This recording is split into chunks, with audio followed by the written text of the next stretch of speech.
Ngalan ng Ama, ng Anak at ng Espiritu Santo. Amen. Sumainyo ang Panginoon. At sumainyo rin. Mga kapatid, inuumpisa natin sa araw na ito ang mga banal na araw na paghahanda para sa muling pagkabuhay ng ating Panginoong Hesukristo. Sa pamagitan ng banal na Eucharistia, sa sakramentong ito, dito nagmumula ang ating buhay. Dito tayo humuhugot ng lakas. Sa mga pagkakataon na kung saan tayo'y tumanggap ng banal na katawan at dugo ni Kristo, pero hindi natin nakamuka ang isip at puso ng ating Panginoon. Sa mga pagkakataon na kung saan tayo'y nalinis sa pamagitan ng sakramento ng binyag, pero paulit-ulit pa rin natin pinipili ang pagkakasala. Paulit-ulit pa rin tayong bumabalik sa kadiliman.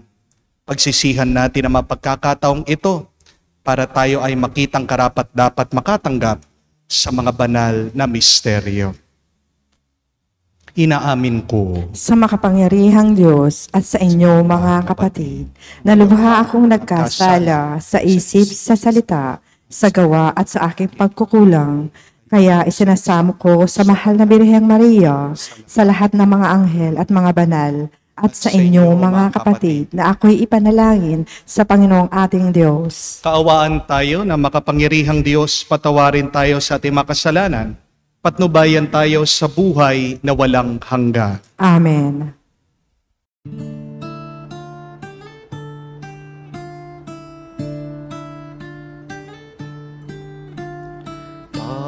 Panginoon, maawa ka. Panginoon, maawa ka.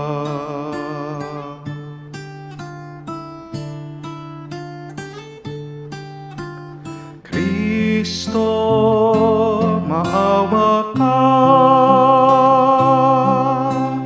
Kristo, maawa ka sa amin. Panginoon, maawa ka. Panginoon, maawa ka. Gloria in excelsis Deo.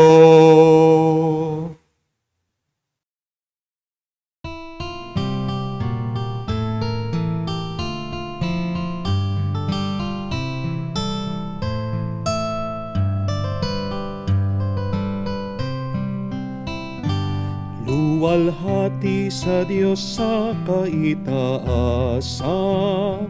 kaloob sa lupa ay kapayapaan. Pinupuri ka at ipinandarangал, sinasamba ka dahil sa dakila mong kalwalhatian. Panginoon naming Diyos, Hari ng langit, Amang makapangyarihan, Panginoong Hesukristo, bugtong na anak ng Diyos, Kordero ng Ama. Ikaw na nag-aalis ng mga kasalanan ng sanlibutan. Tanggapin mo ang aming kahilingan, ikaw na naluluklok sa kanan ng Ama. Maawa ka sa amin, ikaw lamang ang banal, Panginoong Hesukristo, kasama ng Espiritu, sa luwalhati ng Ama. Amen. Amen. Amen. Amen. Manalangin tayo. Ama naming makapangyarihan, sa mga kasalo ngayon sa banal na hapunan, na ipapamana ng iyong anak na mamamatay bilang haing bago at magpakailanman, para sa giliw niyang sambayanan. Ipagkaloob mong lubusang mapakinabangan ang iyong dakilang pag-ibig at buhay sa pamagitan niya kasama ng Espiritu Santo, magpa sa walang hanggan. Amen.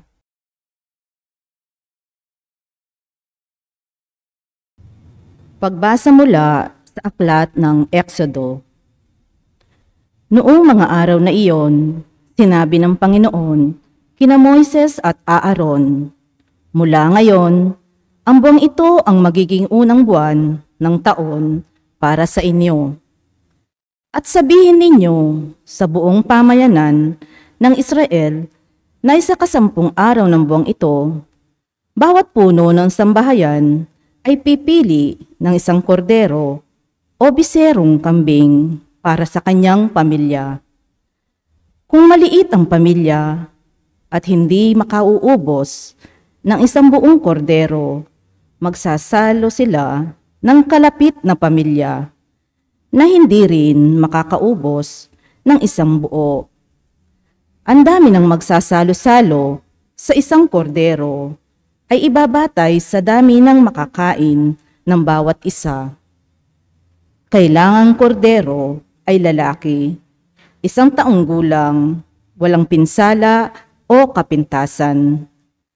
Kung walang tupa, ay kahit kambing, aalagaan itong mabuti hanggang sa 14 ng buwan at sa kinagabihan, sabay-sabay na papatayin ng buong bayan ang kani-kanilang kordero. Kukuha sila ng dugo nito at ipapahid sa mga hamba at sombrero ng pintuan ng bahay na kinakainan ng kordero. Sa gabi ring iyon, lilitsunin ito at kakaning kasama ng tinapay na walang lebadura at ng mapapait na gulay. Ganito naman ang magiging ayos ninyo sa pagkain nito. Nakabigkis, nakasandalyas at may tangang tungkod. Dali-dali ang inyong pagkain nito. Ito ang Paskwa ng Panginoon. Sa gabing iyaon, lilibutin ko ang buong Ehipto at papatayin ang lahat ng panganay na lalaki, maging tao o hayop man. At parurusahan ko ang lahat ng Diyos-Diyosan sa Ehipto. Ako ang Panginoon. Lalampasan ko ang lahat ng bahay na makita kong may bahid na dugo. At walang pinsalang mangyayari sa inyo sa pagpaparusa ko sa buong Ehipto. Ang dugo ang siyang magiging palatandaan na Israelita ang nakatira sa bahay na iyon. Ang araw na ito'y ipagdiriwang ninyo magpakailanman bilang pista ng Panginoon. Ang salita ng Diyos. Salamat sa Diyos. Sa kalis ng pagbabasbas, si Kristo ang tinatanggap. Sa kalis ng pagbabasbas, si Kristo ang tinatanggap. Sa Diyos ko't Panginoon, anong aking ihahandog? Sa lahat ng kabutihan na sa akin ay kaloob. Ang handog ko sa dambana ay inumin na masarap bilang aking pagkilala sa ginawang pagliligtas. Sa kalis ng pagbabasbas, si Kristo ang tinatanggap. Masakit sa kalooban ng poon kung may papanaw. Kahit ito ay iisa, labis siyang magdaramdam.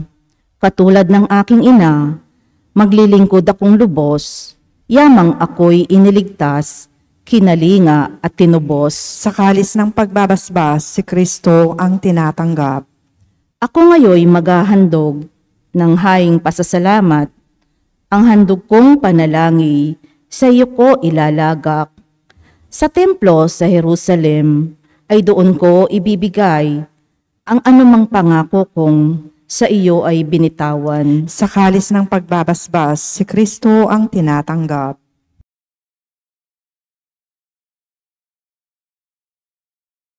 Pagbasa mula sa unang sulat ni Apostol San Pablo sa mga taga-Korinto. Mga kapatid, Ito ang aral na tinanggap ko sa Panginoon at ibinibigay ko naman sa inyo. Ang Panginoong Jesus, noong gabing siya'y ipagkanulo, ay kumuha ng tinapay, nagpasalamat, at pinaghati-hati ito at sinabi,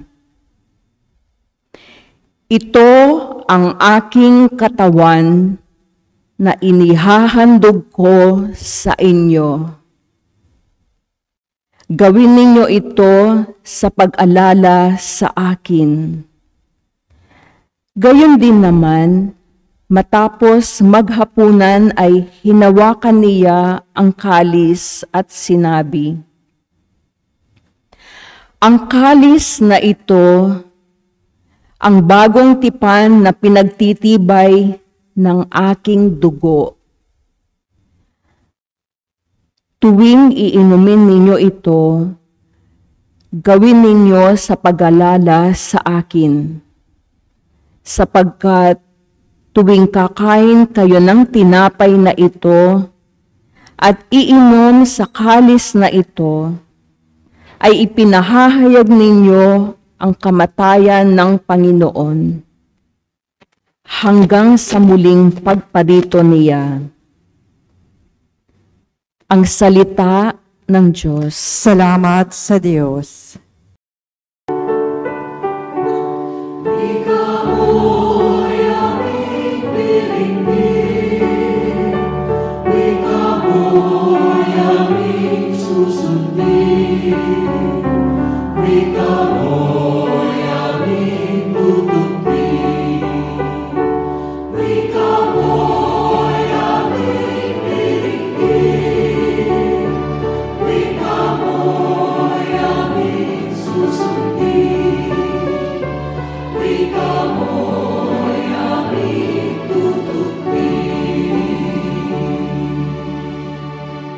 Ang bagong utos ko'y ito, mag-ibigan sana kayo katulad ng ginawa ko, na pagmamahal sa inyo, ang sabi ni Hesukristo.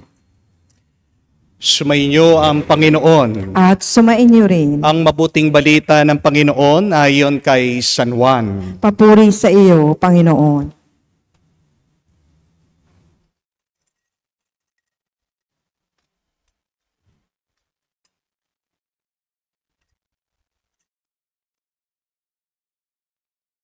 Bisperas na ng Paskwa, alam na ni Jesus na dumating na ang panahon ng kanyang paglisan sa sanlibutang ito upang bumalik sa Ama.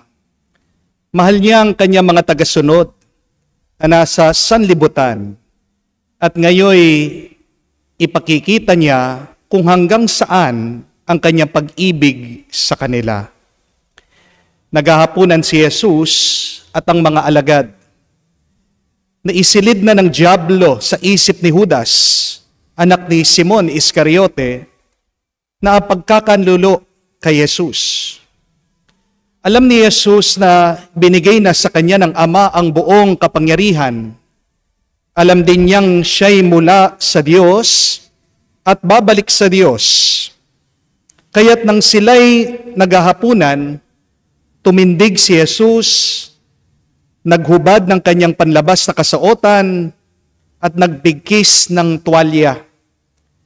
Pagkatapos, nagbuhos siya ng tubig sa palanggana at sinimulang hugasan ang paa ng mga alagad at punasan ng tuwalyang nakabigkis sa kanya. Paglapit niya kay Simon Pedro, tumutol ito. "Panginoon," sabi niya, "di yata't kayo pa ang maghuhugas ng aking mga paa?" Sumagot si Jesus, "Hindi mo nauunawaan ngayon ang ginagawa ko, ngunit mauunawaan mo rin pagkatapos." Sinabi sa kanya ni Pedro, "Hinding-hindi ko po pahuhugasan sa inyo ang aking mga paa. Kung hindi kita huhugasan, wala kang kaugnayan sa akin." Tugon ni Jesus. Kaya't sinabi ni Pedro, "Panginoon, Hindi lamang po ang paa ko, kung hindi pati ang aking kamay at ulo.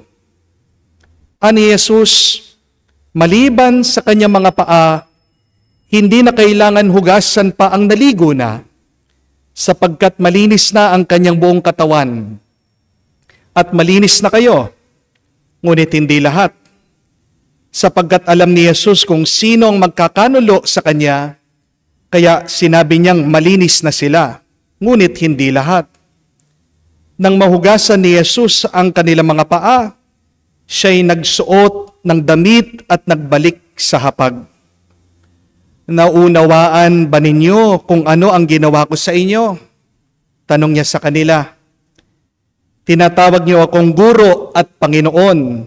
At tama kayo, sapagkat ako nga, kung akong Panginoon niyo at guro ay naghugas sa inyo ng mga paa, dapat din kayong maghugasan ng paa.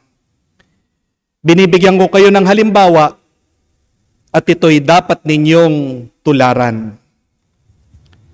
Mga kapatid, ang mabuting balita ng ating Panginoon. Pinupuri ka namin, Panginoong Hesukristo. Magandang araw po muli sa inyong lahat. Sa ating po mga bisita, welcome po sa ating parokya. God is good, sobra-sobra. Sobra-sobra, God is good. Lalong-lalo na po ako, kapag dumarating po ang Monday, Thursday, nagpapasalamat ako sa Diyos. It is already my second life. Because last 2 years ago, kung maalala po ng iba sa inyo, muntikan na po akong mamatay. Nagkaroon po ako ng allergic reaction sa manok. Habang ako po'y nagbibigay ng recollection sa ating pong mga sundalo sa Air Force, muntikan pong nag-suffocate ang aking esophagus. Buti na lang po, meron silang hospital, dinerecho po ako. Ako po ay na-confine for 2 days. Lalo po akong natakot dahil habang ako'y naka-confine, may nakita po ako sa Facebook paring namatay. Kala ko ako na po ang susunod. Ako po ay humingi na ng tawad sa Diyos. Naghahanap po ako ng pari para ako po ay i-anoint. Nakalimutan ko, pari pala ako. So I started to anoint myself. At salamat po sa Diyos, humupa po ang aking allergy, tumigil po ang aking pagdadayariya, at kahit po ako'y nanghihina, nakabalik po ako sa parokya just in time for the Last Supper, the washing of the feet. Kaya bawat po taon na pinagdiriwang ang huling hapunan, ang washing of the feet, I remember the gift of life that God has given me. If you are still alive, kung kayo po ay humihinga, kahit na alam ko marami sa inyo, may nararamdaman na mga sakit sa inyong mga kasukasuhan, sa inyong mga paa. Kahit na alam ko po marami din sa inyo may pinagdadaan ng mga problema at pagsubok. As long as you're alive, my dear friends, thank the Lord, praise God, and say, God is good, sobra-sobra. Amen? Meron pong isang napakagandang kwento tungkol po sa isang engaged couple. Ilang araw na lang po, malapit po silang ikasal, nagdadalawang isip po ang lalaki kung itutuloy niyang kanilang kasal. Bakit? Kasi po, itong lalaki may problema. Mabaho po ang paa niya. Ang problema po ng lalaki, pag madaling araw, nangangamoy po yung paa niya. Sobrang baho po. At sinabi po niya sa kanyang nanay, Mami, ano kayang gagawin ko? Baka ma-turn off yung aking magiging asawa. Hindi niya alam ito, hindi ko pa sinabi sa kanya. Kaya sabi po nitong kanyang nanay, ganitong gawin mo. Magmedyas ka kapag natutulog ka. Ang hindi po alam ng lalaki, yung kanyang magiging misis, yung babae, may problema din. Nagdadalawang isip din po kung itutuloy din niya yung pagpapakasal. Ano pong problema ng babae? May bad breath naman. Pag madaling araw, yun po yung sakit niya. Pag binuksan po niya ang kanyang bibig, parang nakaamoy po kayo ng kanal, imbornal. No? Napakabaho po. Sabi nitong babae sa kanya ding nanay, Mami, baka ma-turn off yung aking magiging mister.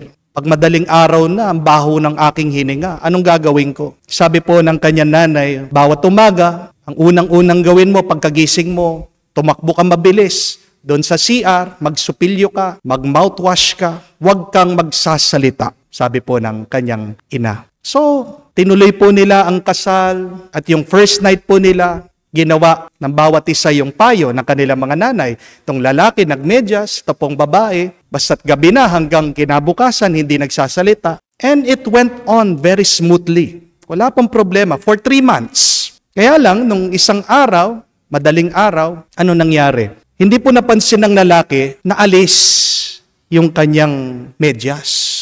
Dahil sa kanyang pagtulog, minsan malikot siya natutulog, naalis yung pagkasuot ng medyas niya. Anong nangyari? Nangamoy sa kwarto. Yan na pagising itong lalaki kasi naamoy niya ang kanyang paa. Aga-alala. Kaya sa kadiliman, hinahanap yung medyas. Dahil napakagulo po niya, napakalikot niya, naramdaman siya ng misis niya, itong babae, napagising din po siya. At tinanong siya, kinausap itong kanyang mister. Sabi niya, honey, anong problema? Bakit ang likot mo? Anong hinahanap mo? Nangamoy ngayon yung kanyang bibig. Naamoy ng kanyang mister. At nabigla itong lalaki, sabi niya, honey, nalunok mo ba yung medyas ko? Bakit ang baho ng bibig mo? Sabi niya. Hindi po ba, mga kapatid? Alam natin yan. Isa sa mga pinakamaduming parte ng ating katawan ay ang ating mga paa. Amen? At kahit po para sa mga Hudyo, pinandidirian nila ang mga paa. Kaya nga po, tatandaan nyo, ang paa ay ginagamit para pang insulto ng ibang tao. Naalala niyo po yung habilin ng ating Panginoon sa kanyang mga alagad, sa kanyang mga apostol? Kapag hindi kayo tinanggap sa isang bayan, lumabas kayo at ipagpag nyo ang alikabok mula sa inyong mga paa. Kaya nga, pansinin nyo din, kapag galit ang mga tao sa isang leader, sa isang namumuno, anong ginagawa nila? Kukunin nila yung larawan ng pinuno ng leader, tapakan. Di po ba? Kung maalala niyo po, baka nakalimutan niyo ito, noong pumunta si George Bush sa Iraq, hinagisan siya ng isang sapatos. Kasi naiinsulto, nagagalit ang mga tao sa kanya. Kaya nga nung unang panahon, ang paghuhugas po ng paa ay ginagawa lang ng mga alipin at ng mga babae. At sino po ba ang mga alipin at mga babae nung panahon ni Jesus? They were considered to be the lowest of the low. Ang pinakamababa sa lipunan, mga alipin at mga babae. Pero isipin niyo po ito. Just try to meditate on this, to reflect on this. Ang Diyos na gumawa ng langit at lupa. Ang Diyos na may lalang na mga bituin ng buwan, ng araw. Ang Diyos na lumikha ng mga malalaki, napakagandang bundok, napakalawak na dagat, ang gumawa sa lahat ng hayop, sa tao. Isipin niyo po, ang makapangyarihang Diyos ay yumuko, humawak ng mabaho, pinagpapawisang paa, at hinugasan ang isang hindi kaayang-ayang parte ng katawan ng tao. It is so unimaginable that a powerful and awesome God can do such a shameful, humiliating thing. Kaya nga po, maiintindihan natin, nauunawaan natin ngayon, itong reaction, tugon ni San Pedro. Bakit ayaw niyang pahawak yung kanyang paa? Bakit ayaw niyang magpahugas ng paa sa ating Panginoong Jesucristo? Kasi hindi niya matanggap ang Panginoon, ang guro, si Jesucristo, na kapag siya ay nangangaral sa mga sinagoga, may kapangyarihan siya. Hindi niya matanggap na itong Diyos na nagpapalabas ng mga masamang espiritu, kinakatakutan ng mga dyablo. Hindi niya matanggap na itong Diyos na nagmilagro, naghimala, na nagbigay ng panibagong buhay sa mga patay, na nagpapagaling sa mga may sakit, ay maghuhugas ng paa, ay gagawa ng isang nakakahiyang bagay. Anong klaseng Diyos ang maghuhugas ng paa? Isipin natin ang ating Diyos na hari ng hari, prinsipe ng mga prinsipe, ang may-ari ng sanlibutan, ay gagawin ang trabaho ng isang alila. Walang ibang makakagawa nito, mga kapatid, kung hindi ang Diyos lang natin. Amen? At ito po ang mabuting balita, na meron tayong isang Diyos na handang maging alipin sa atin. Amen? We have a God, though He is very powerful, can humble Himself, can choose to be a slave, to be a servant for all of us. Siya din po ang Panginoon na handang ibigay ang kanyang ulo para sa koronang tinik. Siya rin din po ang Diyos na handa niyang iharap ang kanyang pisngi para pagtaksilan ni Judas. Siya rin po ang Diyos na handang mag-alay ng kanyang mga kamay para ipako sa krus para sa atin. We have a God who is not afraid of menial, of humiliating work to show us how deeply He loved us. Amen? At ang pagmamahal po ng Diyos ay hindi katang-isip lang. Ito po ay totoo, ito ay konkreto, ito ay nararanasan natin. At di ba, ang tunay na nagmamahal, hinding-hindi siya nahihiya na gawin ang mahirap, ang mabigat, at ang madumi. Kamukha po ng ating mga kapatid na OFW, palaging nanonood sa ating banal na misa. Kaya nilang maghugas ng puwet, ng dayuhan, para sa kanilang mga pamilya dito sa Pilipinas. Kamukha ng ating mga kapatid na nagtitiis na nakalayo sa kanilang pamilya. Tinitiis ang lungkot na mag-isa na nagtatrabaho. Nagtitiis na maglinis sa mga kubeta para magpadala ng pera sa kanilang mga minamahal dito sa Pilipinas.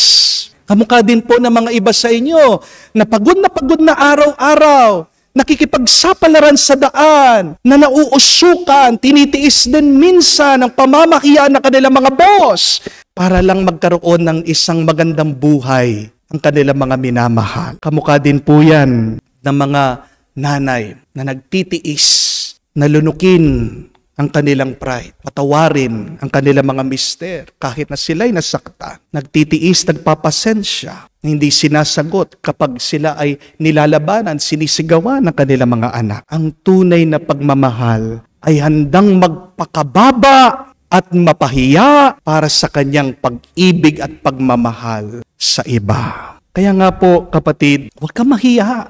Kahit na mababa lang, kahit na hindi mo mapagmamalaki ang iyong trabaho, kung marangal naman yan, kung galing yan sa puso mo, kapatid, kamukha mo ang Diyos sa iyong pagsasakripisyo. Continue humbling yourself like Christ, because the only way up is down. I repeat that. The only way up is to go down. Kapag marunong kang magpakumbaba, yan ang daan ng iyong pag-angat. And also remember this, my dear friends, your feet shows your direction. Ang mga paa mo pinapakita ang iyong patutunguhan sa buhay. Kaya nga po, di ba, kapag nakakita ka ng isang tao, naka-rubber shoes siya, saan papunta ang taong yan? Magja-jogging, magsusumba. No? Kamukha ng mga ibang nagsusumba sa inyo, tagal-tagal na nagsusumba, di pa pumapayat. Bakit? Pagkatapos magsumba, diretso sa Jollibee, yun, tumataba na naman. Kapag nakakita ka ng isang tao, naka-leather shoes, suot ang kanyang paa, saan papunta ang taong yan? Sigurado, baka papasok sa eskwela, papasok sa trabaho. Kapag nakakita ka ng isang tao nakatsinelas, saan po papunta ang taong yan? Baka mamamalengke, baka tatambay, makikipagchismisan sa tabi ng daan, kapitbahay, o baka magbi-beach. Di po ba? Pero kapag malinis ang paa ng tao, ang tanong, saan papunta ang taong yan? Dalawa lang po, di po ba? Una, magpapahinga yan. Di ba? Galit na galit tayo doon sa mga bata na sila po ay hihiga, napakarumi ng paa nila. Pag matutulog ka na, lalong-lalo na, tayo po mga Pilipino, gusto natin malinis tayo. But secondly, when a person has clean feet, what are they going to do? Where are they going? They are those person who would help others. Yeah, di ba? Sa mga ICU, sa hospital, yung nurse, yung doktor, dapat malinis ang kanilang mga paa. Kaya nga po mga kapatid, yan ang dahilan din ng ating Panginoon. Bakit nilinis niya ang paa ng mga alagad, ng mga apostol? Bakit gusto din ng ating Panginoon na malinis ang ating mga paa at maglinis tayo ng paa ng iba? The Lord clarified this. You call me Lord, you call me teacher. I wash your feet so that I give you an example to wash each other's feet. Ang pagmamahal po ng Diyos ay hindi makikita sa regalo. Kung hindi, ang paglilingkod ng Diyos ay siya mismong regalo para sa atin. God's love is expressed first and foremost in this, in God's service. Ang kasalanan na nakakadumi sa atin, yan ay nilinis na ng Diyos dahil sa pagmamahal niya sa atin. At kung anong ginawa ng Diyos sa atin, kapatid, sana yan po ang ating gayahin. Kaya nga po, ang misa, tandaan niyo po, tinatanggap natin ang katawan at dugo ni Kristo. Pero hari nawa, sana naman, pag tinanggap mo ang katawan at dugo ni Kristo, nagiging kamukha ka ni Kristo. Sa loob po ng misa, ang tinapay at ang alak nagiging katawan at dugo. Pero meron pong ibang pagbabago na nangyayari sa loob ng misa. Yung tumatanggap ng katawan at dugo ni Kristo, nagiging kamukha sana siya ng isip at puso ni Kristo. Amen? Remember that as the bread and wine transform into the body and blood of Christ, so must we, the Church of God, may become the mind and the heart of Jesus. Yan nga po, isang translation ng Eucharistia sa Tagalog, misa. At baka nakalimutan niyo po ito. Ang ibig sabihin ng misa ay pagsugo, pagpapadala. Kaya nga pag natatapos po ang misa, ano sinasabi ng pare? The Mass has ended. Go to serve and to love the Lord. Humayo kayo sa kapayapaan ni Kristo. Paglingkuran niyo si Kristo. Hindi lang po tayo pinapaalis sa simbahan. Pero naway sa iyong pag-alis, dalhin mo ang misyon na iniwan ng Panginoon. Amen? Because when you do not serve, you sin. Remember that. Buti pa nga po, di ba, ang puno namumunga. Buti pa nga po, ang baka nagbibigay ng gatas. Buti pa nga po ang ilog, di ba, nagbibigay ng tubig. Buti pa nga pong araw, nagbibigay ng liwanag. Ikaw, ang tao, anong binibigay mo? Anong inaalay mo? Ang malungkot na kwento, tayo'y palaging pinagbibigyan ng Diyos, pinagsisilbihan ng Diyos. Pero madalas, wala tayong silbi. Amen? Be careful, my dear friends, because when you fail to be of service, you become selfish. I repeat that. When you fail to be of service, you become selfish. And a selfish life would never be a product of a blessed life. Gusto mong pagpalain ka, magbahagi ka, maglingkod ka.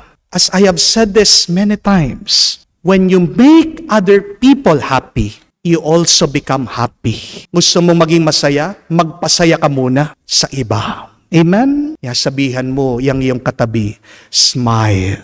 Smile. No? Yung iba sa atin, gusto yung iba nakasmile, pero sila mismo nakasimangot sila. Di ba? If you want other people to smile, start with yourself. Smile. At nakakahawa po ang tuwa at galak. Amen? Mga kapatid, nahugasan na ang ating mga paa. Huwag ka namang sanang maglakad. Huwag mo naman sanang idala ang malinis mong paa sa kadiliman at sa dumi ng kasamaan.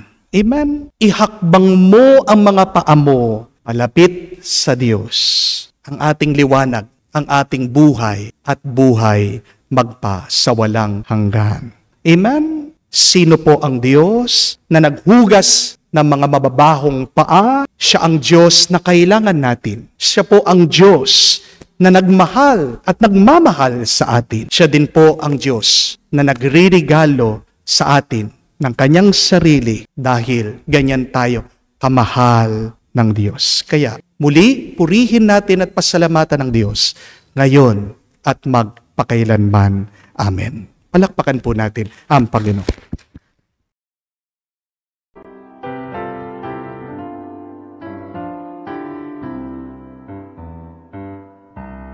Si Jesus na pong sintay, naghanda ng palangganang may tubig at ng tuwalya upang hugasan ang paa ng mga alagad niya. Huhugasan po ba ninyo, ani Pedro, ang paa ko, kung di ko gagawin ito? Ay di ka makakasalo sa akin, sabi ni Kristo. Si Jesus na pong sintay, naghanda ng palangganang may tubig at ng tuwalya upang hugasan ang paa ng mga alagad niya. Kaya't lumapit si Kristo upang hugasan si Pedro, na nagtanong ng ganito, huhugasan po ba ninyo, Guro, ang mga paa ko? Si Jesus na pong sintay, naghanda ng palangganang may tubig at ng tuwalya upang hugasan ang paa ng mga alagad niya. Lingid sa pangunawa mo, ngayon ang minimithi ko, matatanto mo rin, Pedro. Ang ibig sabihin nito, ang sagot ni Jesucristo. Si Jesus na pong sintay, naghanda ng palangganang may tubig at ng tuwalya upang hugasan ang paa ng mga alagad niya. Panginoon, ninyo ako na naghugas sa paa niyo, dapat niyo ring gawin ito sa kapwa ninyo sa grupo, gayon din sa ibang tao.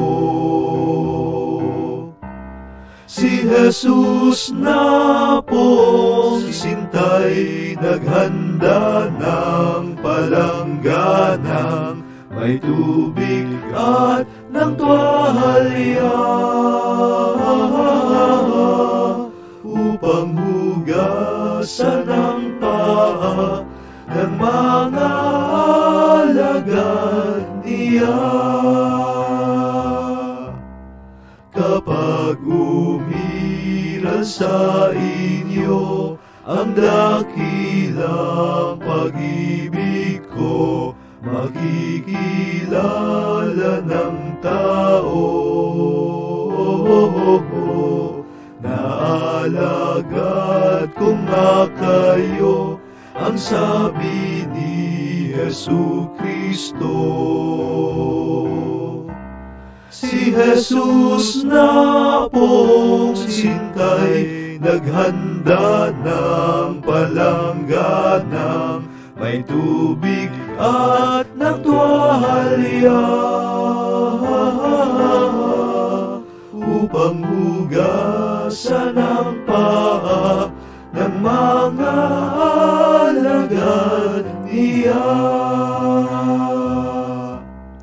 Ang bagong utos ko'y ito, mag-ibigan sana kayo, katulad ng ginawa ko. Na pagmamahal sa inyo, ang sabi ni Jesucristo. Si Jesus na pong sintay, naghanda ng balangganang may tubig at ng tuwalya, upang hugasan ang paa ng mga alagad niya. Ang pag-ibig, ang pag-asa, ang pananampalataya sa inyo'y umiral sana. Ang pinakamalagay pag-ibig at walang iba. Si Jesus na pong sintay, naghanda ng balangganang may tubig at ng tuwalya, upang hugasan ang paa ng mga alagad niya.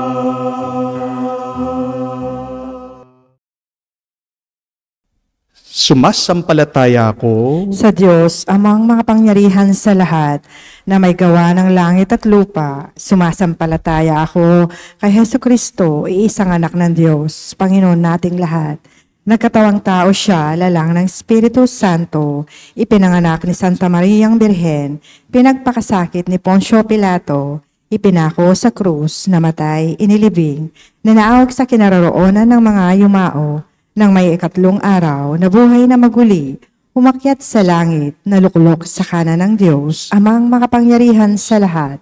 Doon magmumulang pariritot at hukom sa nangabubuhay at nangamatay na tao. Sumasampalataya naman ako sa Diyos Espiritu Santo, sa banal na simbahang katolika, sa kasamahan ng mga banal, sa kapatawaran ng mga kasalanan, sa pagkabuhay na maguli ng nangamatay na tao, at sa buhay na walang hanggan. Amen.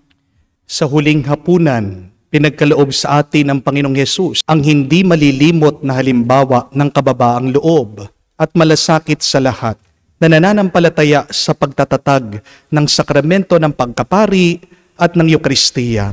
Panalangin natin maging mabunga ang mga biyayang ito habang sinasabi natin, Panginoon, dinggin mo kami. Panginoon, dinggin mo kami.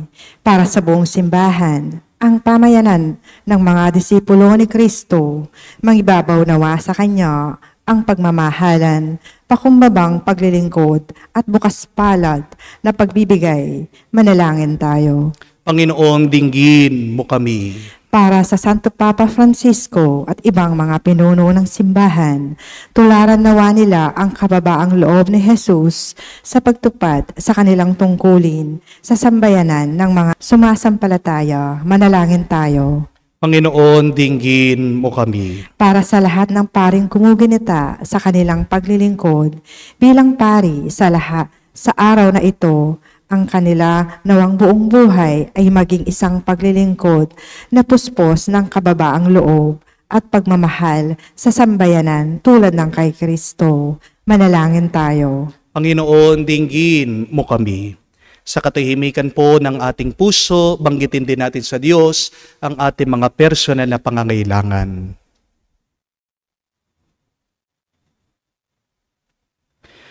Diyos Ama, binigay mo sa amin si Jesus, ang tinapay ng buhay at walang hanggang punong saserdote, naway ang aming buhay ay laging maging salamin ng kanyang buhay hanggat sumapit ang oras ng pakikipagbahagi sa walang hanggang piging sa langit, magpa sa walang hanggan. Amen.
Manalangin kayo mga kapatid para ang ating mga paghahain ay kalugdan ng Diyos amang makapangyarihan.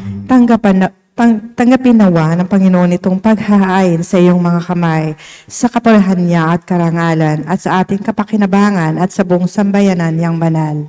Ama naming lumikha, pagkaloob mong marapat na ganapin ang banal na paghahain, sapagkat tuwing pinagdiriwang ang mga alaala ng anak mong nag-alay, ang pagliligtas niya sa tanan ay nangyayari upang aming pakinabangan sa pamagitan niya kasama ng Espiritu Santo, magpa sa walang hanggan. Amen. Sumainyo ang Panginoon. At sumainyo rin. Itaas sa Diyos sa inyong mga puso at diwa. Itinaas na namin sa Panginoon. Pasalamatan natin ang Panginoong ating Diyos. Marapat na siya ay pasalamatan. Ama naming makapangyarihan, tunay nga marapat ikaw ang aming pasalamatan sa pamagitan ni Jesucristo na aming Panginoon. Siya ang talagang dakila at lagi mong kinalulugod na parang naghahain para sa sansinukob.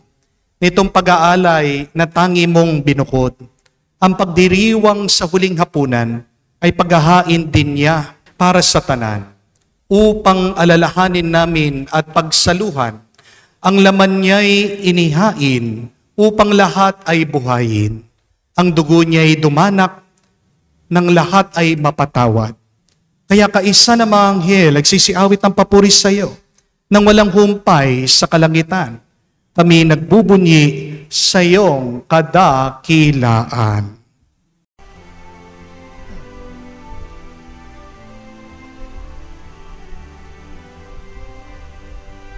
Santo, Santo, Santo, Panginoong Diyos ng mga hukbo, napupuno ang langit at lupa ng kadakilaan mo.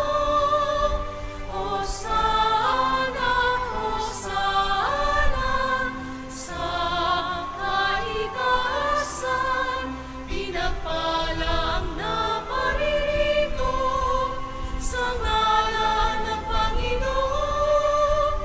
Hosana, Hosana, sa kaitaasan. Hosana, Hosana, sa kaitaasan.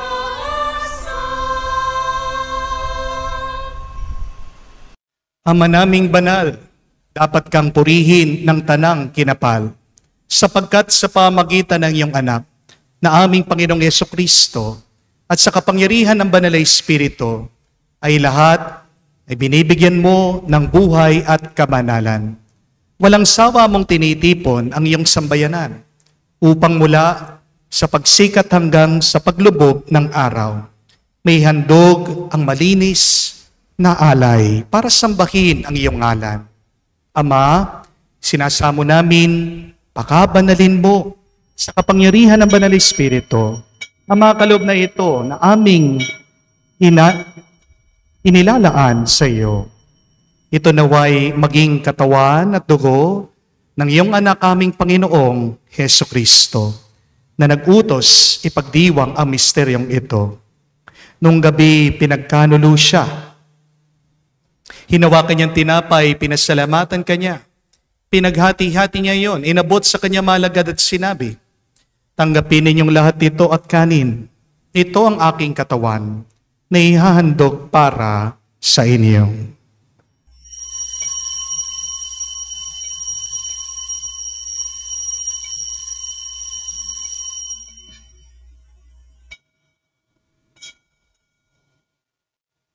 Gayon din naman na matapos ang hapunan, hinawakan niyang kalis.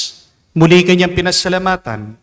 Inabot niya ang kalis sa kanya malagad at sinabi, tanggapin ninyong lahat ito at tinumin.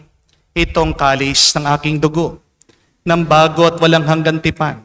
Ang aking dugo na ibubuhos para sa inyo at para sa lahat, sa ipagpapatawad ng mga kasalanan. Gawin ninyo ito sa pag-alaala sa akin.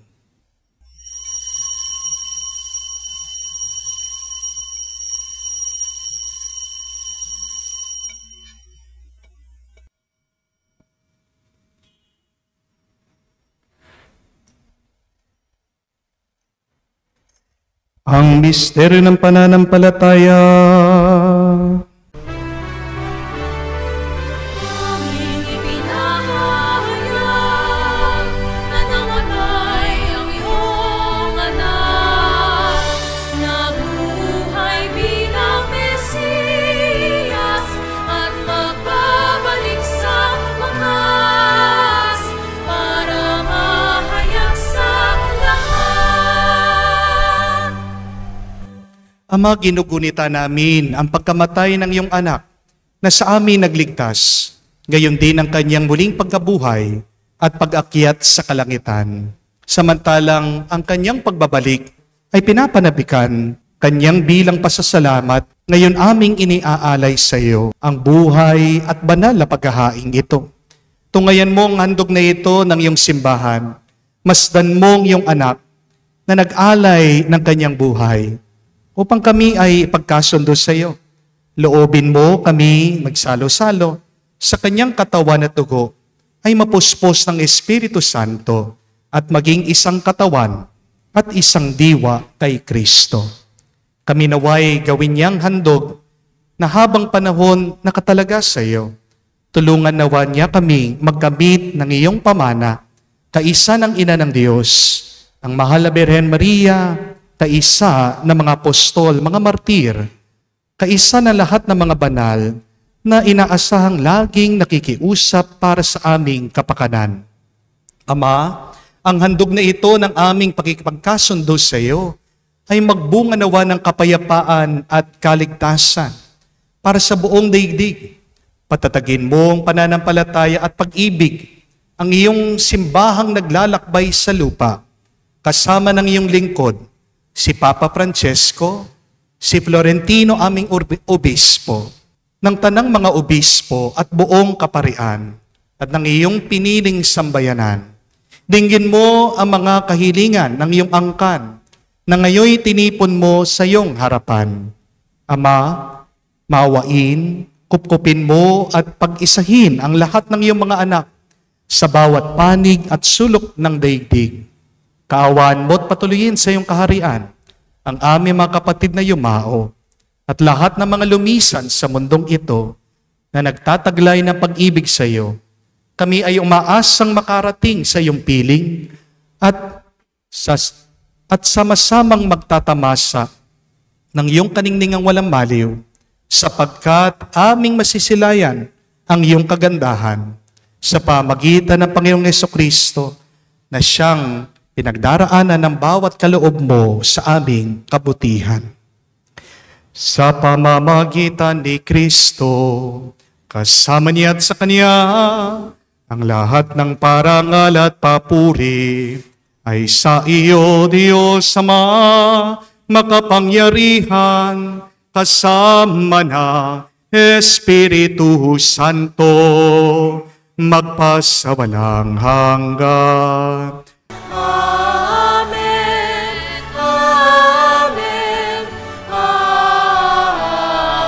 Amen. Sa nakakagaling na utos sa turo ni Jesus sa Panginoon natin at Diyos, ipahayag natin ang lakas, loob.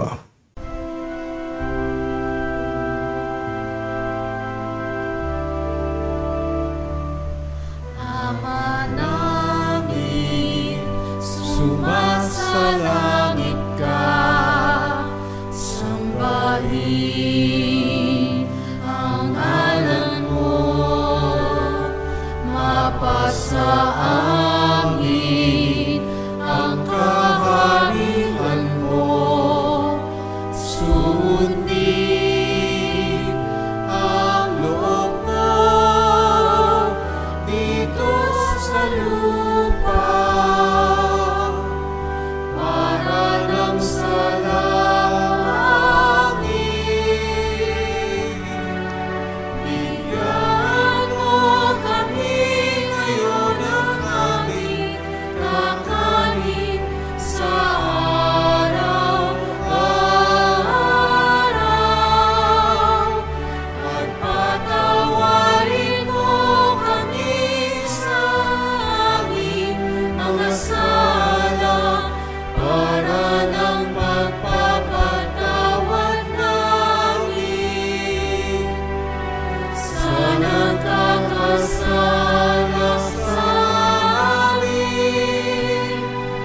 At huwag mo kaming ipahintulot sa tukso, at iadya mo kami sa lahat ng masama.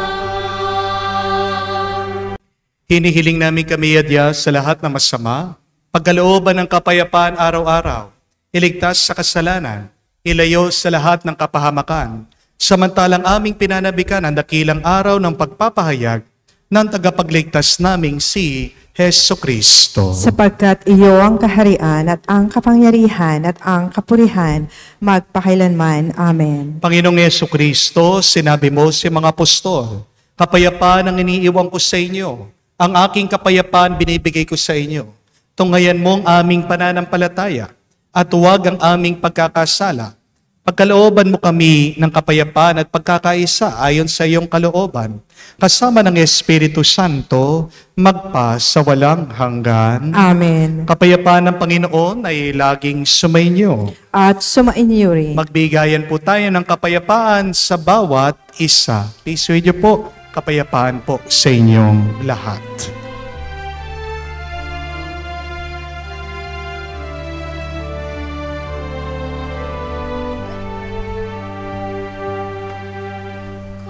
Kordero ng Diyos na nag-aalis ng mga kasalanan ng sanlibutan, maawa ka sa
Mga kapatid, naririto ang ating Panginoong Yesukristo, ang Kordero ng Diyos. Siya nag-aalis sa makasalanan ng sanlibutan. Mapalad tayong lumalapit sa piging ng Kordero. Panginoon, hindi ako karapat-dapat na magpatuloy sa iyo, ngunit sa isang salita mo lamang ay gagaling na ako.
Manalangin tayo.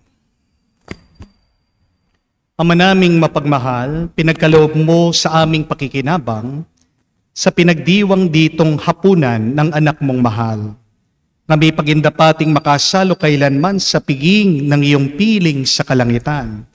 Sa pamagitan ni Jesucristo kasama ng Espiritu Santo, magpa sa walang hanggan. Amen. Muli po ako'y nagpapasalamat sa ating mga bisita na dumayo pa sa napakalayong lugar para makiisa, makasalo natin sa ating banal na misa, ngayong pong Last Supper, the washing of the feet. Palakpakan po natin ang ating mga bisita. Thank you very much po. At ganyan din po, ako'y nagpapasalamat sa mga walang sawang sumusubaybay, sa ating mga online mass goers, sa mga nahihirapan na makapunta sa loob ng simbahan dahil sa iba't ibang kadahilanan. Maaaring mga iba ay may sakit. O alam ko naman po marami sa inyo na nasa ibang bansa na malayo sa mga simbahan. Kami po ay nagpapasalamat, and you are also and included always in our prayers. Remember, my dear friends, that when you cannot be of service, you will become selfish. Sa araw pong ito, dalawang ating inaalala, the institution of the Eucharist and the institution of the priesthood. Baka makalimutan niyo po, mga kapatid, tayong lahat ay meron din pagkapari. Hindi lang po kami yung mga pari. Kahit po kayong mga laiko, meron din po kayong pagkapari. Kaya pwede po kayong magdasal, pwede nyo pong pagdasal ang ibang tao because you share in the priesthood also of Christ. Pinapaalala ko po ito, madalas nakakalimutan ng iba o baka hindi po alam ng ibang tao din na pag meron pong namamatay, pwede nyo pong ipagdasal yung taong iyon. Pag meron din pong tao na nasa panganib ng bingit ng kamatayan, kung hindi pa po siya binyag, pwede niyo pong binyagan ang taong iyon. Like for example, sa mga hospital po, yung baby in danger of death, hindi pa po nabinyagan, kahit na hindi po kayo pari, you can baptize that child. Sabihin nyo lang po, I baptize you in the name of the Father, the Son, and the Holy Spirit. Pag nakakita po kayo ng aksidente sa daan, you can pray for them, pero sana po, pwede rin naman po kayo lumabas. Tingnan nyo, kung hindi po bininyagan yung mga taong yon, you can baptize them para po maligtas ang kanilang mga kaluluwa. So, kayong mga laiko po, mayroon kayong kapangyarihan in danger of death to baptize. Yan po yung pakikisa nyo sa pagkapari ni Kristo.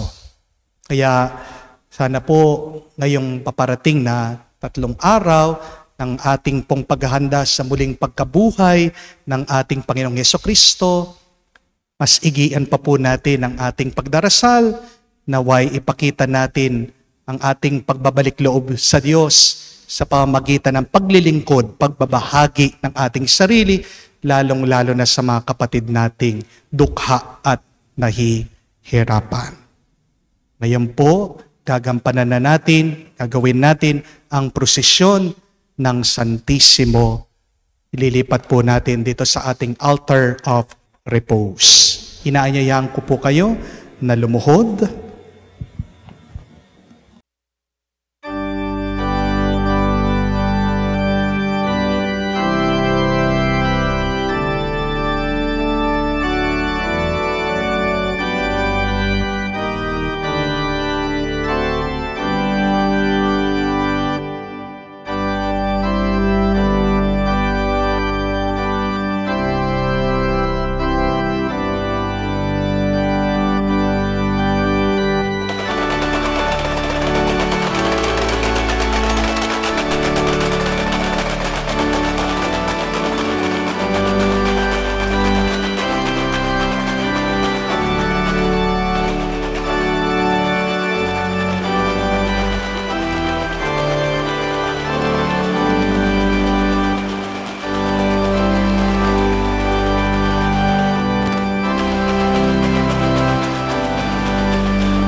O Sacrament most holy, O Sacrament divine, all praise and all thanksgiving be every moment thine. Our Father in heaven, holy be your name. Your kingdom come, your will be done on earth as it is in heaven. Give us this day daily bread and forgive us our trespasses, as we forgive those who trespass against us. And lead us not into temptation, but deliver us from evil. Amen. O Sacrament most holy, O Sacrament divine, all praise and all thanksgiving be every moment thine. Hail Mary, full of grace, the Lord is with you. Blessed are you among women, and blessed is the fruit of your womb, Jesus. Holy Mary, Mother of God, pray for us sinners, now and the hour of our death. Amen. O Sacrament most holy, O Sacrament divine, all praise and all thanksgiving be every moment thine. Glory be to the Father, and to the Son, and to the Holy Spirit, as it was in the beginning, is now, and ever shall be, world without end. Amen. Sa ilang saglit, sa katahimikan, tayo po ay makipag-usap sa Diyos at pakinggan natin sa katahimikan din ang pangungusap ng Diyos sa atin. In silence, listen to the words of God. What is God's message to you? Ano ang gustong sabihin ng Diyos sa iyo? Na matagal mo nang iniiwasan, na matagal mo nang hindi pinakikinggan, matagal mo nang tinatakasan sa iyong buhay. Kapatid, matagal ka nang gustong kausapin ng Diyos. Matagal nang gustong pumasok ng Diyos sa puso mo. Naway marinig mo salita ng ating Panginoon, nagsasabi sa iyo, mahal kita, pinapatawad kita, hindi ka iba sa akin, manatili ka sa tabi ko.